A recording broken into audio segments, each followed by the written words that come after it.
Friends, ഇന്ന് നമ്മൾ ദഗിസ്ഥാനിൽ വേറെ സ്ഥലം കാണാൻ വേണ്ടി പോവുകയാണ്. ഇത് ദർബൻ സിറ്റിയിൽ നിന്നും ഏകദേശം 50 കിലോമീറ്റർ ദൂരെയാണ്. അങ്ങോട്ടുള്ള വേയിലുള്ള കാഴ്ചകളാണ് നിങ്ങൾ ഈ കണ്ടുകൊണ്ടിരിക്കുന്നത്. ദർബൻ സിറ്റിയിൽ നിന്ന് ഏകദേശം 1.5 മണിക്കൂറാണ് ഇങ്ങോട്ടുള്ള ഡ്രൈവിംഗ് ഉള്ളത്. ദഗിസ്ഥാനിലുള്ളവർക്കും ഇന്ത്യൻസിനോട് ഭയങ്കര ഇഷ്ടമാണ്. അപ്പോൾ നമ്മളവിടെ ചെന്ന് കഴിഞ്ഞപ്പോഴത്തേനും നമ്മൾ ഈ സ്ഥലമൊക്കെ കാണാൻ പോകുമ്പം ഇവിടെ വണ്ടിയിലും ഇന്ത്യൻ സോങ് ഒക്കെയാണ് വെച്ചിരിക്കുന്നത്. യൂട്യൂബിൽ ഇത് പാടുണ്ടോ എന്ന് എനിക്കറിയില്ല, എങ്കിലും ഞാൻ സൗണ്ട് കുറച്ച് വെച്ചിട്ടുണ്ട്. ഇവിടെ നമ്മൾ ഇന്ത്യൻ സോങ് ഒക്കെയാണ് ഇവിടെ പ്ലേ ചെയ്യുന്നത്. ശരിക്കും പറഞ്ഞാൽ ഇങ്ങനെ ഒരു സ്ഥലത്തൂടെ പോകുമ്പോൾ ഇന്ത്യൻ സോങ് ഒക്കെ കേട്ടുകൊണ്ട് പോകുന്നത് ഭയങ്കര ഒരു വൈബാണ്.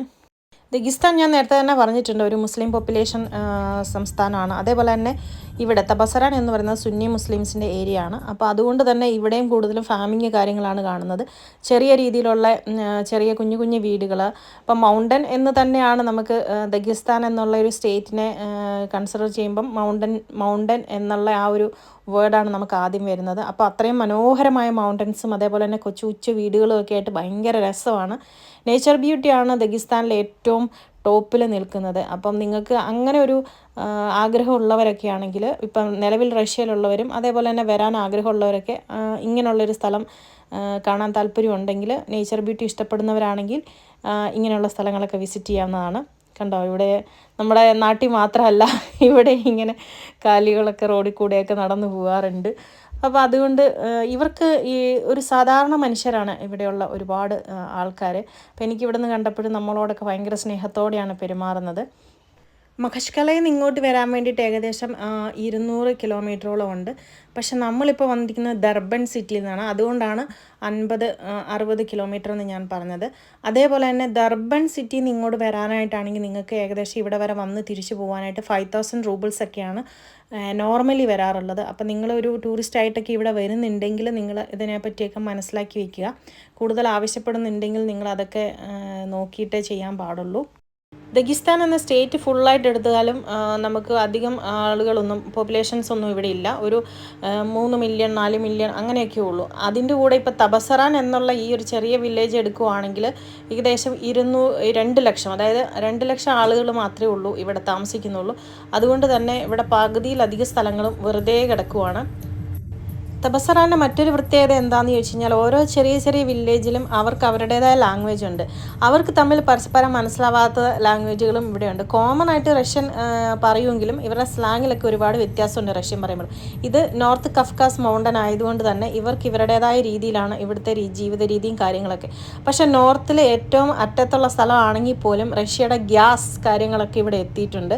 അപ്പോൾ അതുകൊണ്ട് തന്നെ ഇവരുടെ ഹൗസ് എല്ലാം വാമാണ്. കാരണം വലിയ ഈ റോഡിൽ കൂടെ നിങ്ങൾക്ക് കാണാം, ഇതൊക്കെ പോയേക്കുന്ന ഗ്യാസ് പൈപ്പുകളാണ്. അപ്പോൾ വലിയ പൈപ്പ് ലൈൻസ് ആണ് എല്ലായിടത്തേക്കും പോയേക്കുന്നത്. ഏത് സ്ഥലത്ത് ആളുകൾ താമസിക്കുന്നുണ്ടോ അവിടെ വരെ ഇലക്ട്രിസിറ്റിയും അതേപോലെ തന്നെ ഗ്യാസും, അതായത് ഇവിടെയും തണുപ്പ് വരുന്നതായതുകൊണ്ട് അവർ ഗ്യാസ് കത്തിച്ചിട്ടാണ് തണുപ്പ് മാറ്റുന്നത്. അപ്പോൾ അതിനുള്ള എല്ലാ സജ്ജീകരണങ്ങളും റഷ്യ ചെയ്തു കൊടുത്തിട്ടുണ്ട്.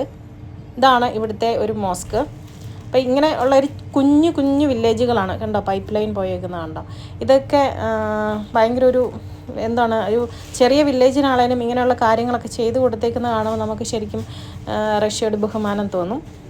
പിന്നെ നമ്മൾ കാണാൻ പോകുന്നത് വളരെ മനോഹരമായിട്ടുള്ള എക്സ്ട്രീം ബ്യൂട്ടിഫുൾ ആയിട്ടുള്ളൊരു വാട്ടർഫാൾസ് കാണാൻ വേണ്ടിയിട്ടാണ്. അത് ലീഫൊക്കെ ഇങ്ങനെ നിൽക്കുന്നത് നമ്മളുടെ നാടിനെ സംബന്ധിച്ചുള്ള ഇതിനെക്കാട്ടിലും ഉണ്ട്, എങ്കിൽ പോലും ഇവിടെ വന്നു കഴിയുമ്പോഴത്തേനും മനോഹരമായിട്ട് തോന്നുന്ന ഒരു സ്ഥലമാണ്. ഹുച്ച്നിൻസ്കി വാട്ടർഫാൾസ് എന്നാണ് ഇതിൻ്റെ പേര് വരുന്നത്. അപ്പോൾ നിങ്ങൾ ഓർത്തിരിക്കുക, ഇവിടെ വരുമ്പോഴത്തേനും നിങ്ങൾ തബസറാൻ എന്ന വില്ലേജിൽ വന്നു കഴിയുമ്പോൾ അതും പോയി കാണുക. ഇനി ഇതൊക്കെ സേഫ് ആണെന്ന് ചോദിച്ചു കഴിഞ്ഞാൽ കംപ്ലീറ്റ് ആയിട്ട് സേഫ് ആണെന്നൊന്നും പറയാൻ പറ്റത്തില്ല. നിങ്ങളെ ലോക്കൽ പീപ്പിൾസിൻ്റെ ഹെൽപ്പോടുകൂടി വരുന്നതായിരിക്കും എപ്പോഴും നല്ലത്. ദഗിസ്ഥാനിലുള്ള ഈ ഒരു തബസറാൻ എന്ന വില്ലേജിനെ ലിറ്റിൽ സ്വിറ്റ്സർലാൻഡ് എന്ന് വിളിക്കാറുണ്ട്. അതേപോലെ തന്നെ ഈ ഒരു വാട്ടർഫോൾസ് ഏറ്റവും ടോപ്പായിട്ടുള്ള കഫ്കാസ് മൗണ്ടൻ്റെ മുകളിൽ നിന്നാണ് മഞ്ഞുരുകി വന്നുകൊണ്ടിരിക്കുന്നത്. അതുകൊണ്ട് തന്നെ ഈ വാട്ടറിന് നല്ല തണുപ്പുണ്ട്. അതേപോലെ തന്നെ നിങ്ങൾ ഇവിടെ എത്തുമ്പോഴത്തേനും ഇതിൻ്റെ ഉള്ളിൽ ഇറങ്ങിയുള്ള കുളി അങ്ങനെയുള്ള കാര്യങ്ങളൊന്നും ചെയ്യാൻ പാടില്ല. കാരണം ഇതൊക്കെ എത്രത്തോളം ഡേഞ്ചർ ആണെന്നൊന്നും അറിയത്തില്ല. ഇപ്പം ഞാൻ ചോദിച്ചപ്പോഴത്തേനും പറഞ്ഞ ചില സമയത്ത് കല്ലുകൾ കാര്യങ്ങളൊക്കെ ഉരുണ്ട് വരാറുണ്ട് എന്നാണ് പറഞ്ഞത്. അതേപോലെ തന്നെ ഇങ്ങനെയുള്ള സ്ഥലങ്ങളിൽ ഒറ്റയ്ക്ക് വന്ന് എൻജോയ് ചെയ്ത് പോവാതിരിക്കുക. ഞാൻ ഓൾറെഡി പറഞ്ഞു കഴിഞ്ഞു. ഇപ്പോൾ ഇവിടെയുള്ള ആൾക്കാർ ഒരു പ്രത്യേക ട്രഡീഷനും കാര്യങ്ങളും ഒക്കെ ഫോളോ ചെയ്യുന്നവരാണ്. അപ്പോൾ പ്രകൃതിയെയും അതേപോലെ തന്നെ ഈ നേച്ചർ ബ്യൂട്ടീനെയൊക്കെ അവൾ ഒരുപാട് സംരക്ഷിക്കുന്നുണ്ട്. അപ്പോൾ അതൊക്കെ നമ്മൾ മനസ്സിലാക്കിയിരിക്കുക. ഈ ഹുഷ്നിൻസ്കി എന്നുള്ള ഈ വില്ലേജിൽ തന്നെയാണ് ഇവരുടെ കസിൻസിൻ്റെ വീടുള്ളത്. അപ്പോൾ ഞങ്ങൾ അവിടേക്ക് വന്നേക്കുന്നതാണ്. കണ്ടോ അവരുടെ വീടൊക്കെ എത്ര മനോഹരമായ പ്ലേസിലാണെന്ന് നോക്കുക. ആ മൗണ്ടൻസിൻ്റെ ആ വാട്ടർഫോൾസിൻ്റെ ഒക്കെ തൊട്ട് താഴെയാണ്. അപ്പോൾ നമ്മൾ ഇവരുടെ വീട്ടിൽ വന്നതാണ്. Здрасте, здрасте. Видео снимает, как заходит.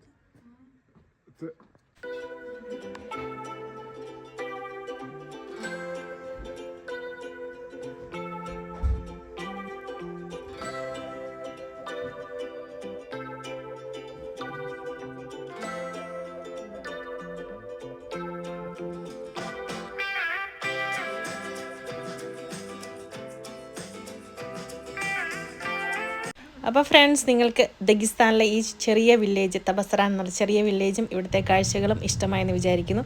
നമുക്ക് ദഗിസ്ഥാൻ്റെ കൂടുതൽ വിശേഷങ്ങളുമായി അടുത്ത വീഡിയോയിൽ കാണാം. താങ്ക്